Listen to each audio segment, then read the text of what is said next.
La lumière crue du néon se reflétait sur les vastes fenêtres d'Apex Industries, une entreprise colossale, dont les gratte-ciel dominaient l'horizon de la ville. La vie dans ce bâtiment battait au rythme effréné des ambitions et des angoisses de ses employés, dirigé par le PDG Richard Quint, un homme connu autant pour son intelligence redoutable que pour son absence totale de compassion.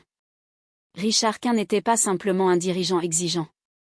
Il incarnait l'archétype du capitaliste impitoyable, faisant de ses employés des pions sacrifiables dans sa quête incessante de profit et de reconnaissance. Sa silhouette imposante et son ton froid glaçaient quiconque croisait son chemin. Ce soir-là, une réunion de crise battait son plein dans la salle de conférence. Des projections défilaient sur un écran tandis que Richard, les bras croisés, observait chaque cadre avec un regard perçant. « Vos résultats sont médiocres », déclara-t-il. « Si ce trimestre ne montre pas une amélioration significative, il y aura des changements. Et je n'hésiterai pas à sacrifier qui que ce soit pour préserver cette entreprise. » Les cadres se regardèrent nerveusement, évitant de croiser son regard. La réunion s'acheva sur un silence lourd. Les employés quittèrent la salle, certains murmurant des prières silencieuses, d'autres essayant déjà de trouver des excuses pour justifier leur retard. Alors que le tumulte des discussions s'éteignait, une autre équipe arrivait, discrète et silencieuse, l'équipe de nettoyage. John Harris, un homme à la démarche posée et aux gestes mesurés, avançait avec son chariot. Peu de gens se souvenaient de son visage, et encore moins de son nom. John était un homme d'une 50aine d'années, aux traits fatigués mais au regard vif. Depuis 2 ans, il nettoyait les bureaux d'Apex Industries avec la même rigueur. Chaque soir, il effectuait sa tâche sans se plaindre, observant en silence les drames humains qui se jouaient autour de lui. Ce soir-là, en passant devant les bureaux vides, John entendit une discussion entre 2 jeunes cadres. « Je te jure, Quint a licencié Mark hier. Toute son équipe, juste à cause de cette campagne ratée. » « C'est normal pour lui, » répondit l'autre. « Il ne voit que des chiffres. On est tous interchangeables à ses yeux. » John ne fit aucun commentaire. Il vidait une poubelle tout en écoutant d'une oreille distraite. Mais au fond de lui, une pensée germait lentement, comme une graine dans un sol fertile.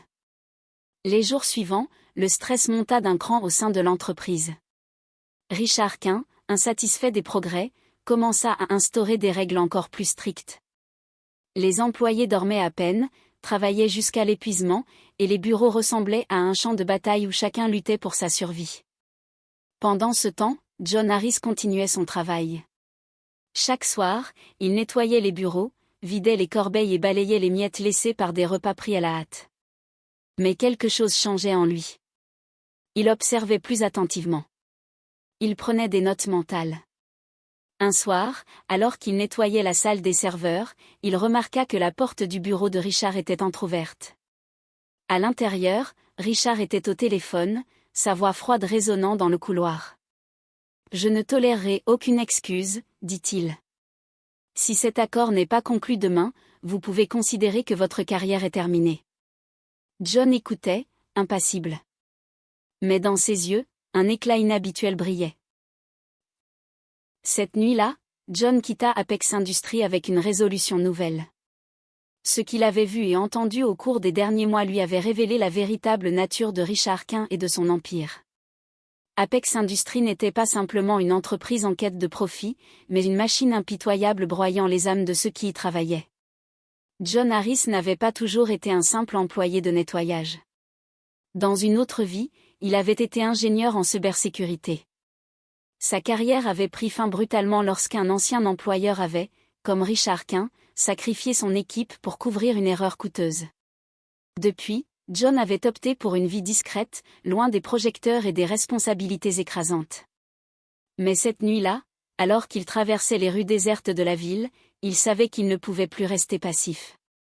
Il passa les jours suivants à observer attentivement.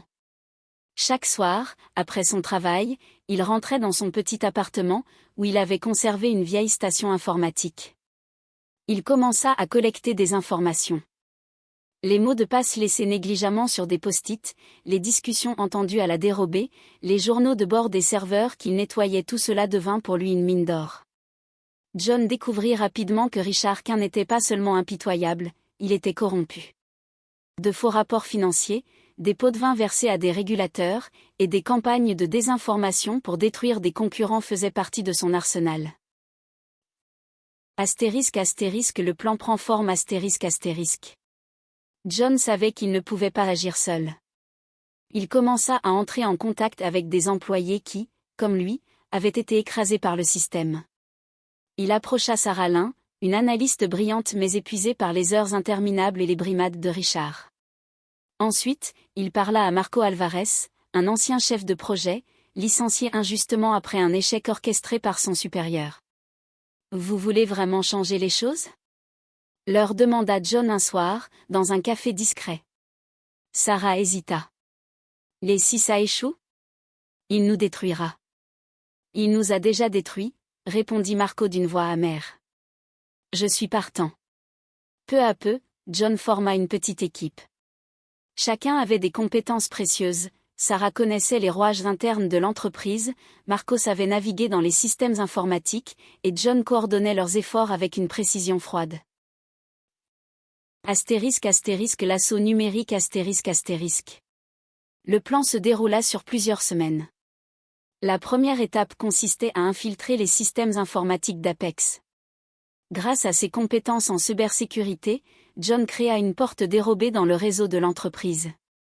Sarah utilisa son accès en tant qu'employée pour transmettre discrètement des informations critiques. Ils révélèrent progressivement des preuves des malversations de Richard Quint. Une vidéo montrant une réunion où il ordonnait la falsification des chiffres fut envoyée anonymement aux médias. Des courriels compromettants furent divulgués, exposant les pots de vin versés à des politiciens. Mais John avait un objectif plus grand, faire tomber tout l'édifice. La pièce maîtresse de son plan impliquait le système financier d'Apex Industries.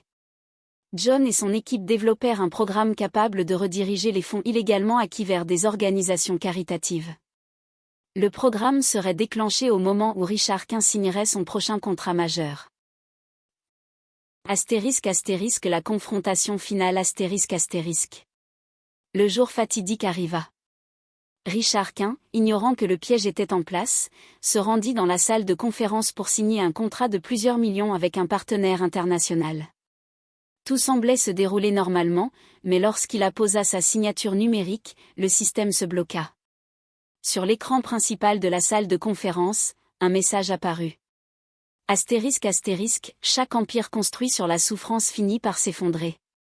Aujourd'hui, justice est rendue. Astérisque astérisque. Richard bondit de son siège, furieux. « Qu'est-ce que c'est que ça ?» hurla-t-il. À cet instant, les écrans des employés dans tout le bâtiment diffusèrent une série de vidéos exposant ces crimes. Les preuves accablantes se répandirent sur les réseaux sociaux, et les médias relayèrent rapidement l'histoire. La police arriva quelques heures plus tard, accompagnée de régulateurs financiers. Richard Quint tenta de fuir, mais il fut arrêté devant l'entrée principale, sous les regards choqués de ses employés. Astérisque astérisque une nouvelle aube astérisque astérisque. Avec Richard en prison, Apex Industries dut faire face à un processus de restructuration radicale. Les employés restants retrouvèrent peu à peu un sentiment de dignité et d'espoir. Sarah et Marco furent reconnus comme des lanceurs d'alerte, et leurs contributions furent saluées par le public. Quant à John, il disparut aussi discrètement qu'il était apparu. Personne ne savait où il était allé, mais dans les cercles de ceux qui l'avaient connu, il devint une légende, un homme ordinaire qui avait renversé un titan. Dans un coin reculé de la ville, John reprit une vie simple, mais cette fois, avec la satisfaction d'avoir redonné un peu de justice à un monde dominé par l'avidité. Fin.